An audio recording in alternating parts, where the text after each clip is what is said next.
You can make your own cough syrup using 3 ingredients that you probably have in your kitchen, like honey, lemon juice.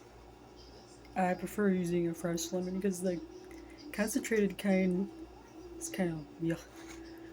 And also just a pinch of cinnamon. And if you have a mason jar, even better. But if not, then you can just use like a glass bowl like this one. So I did make some honey here. And it's cold season is going on right now in the Midwest.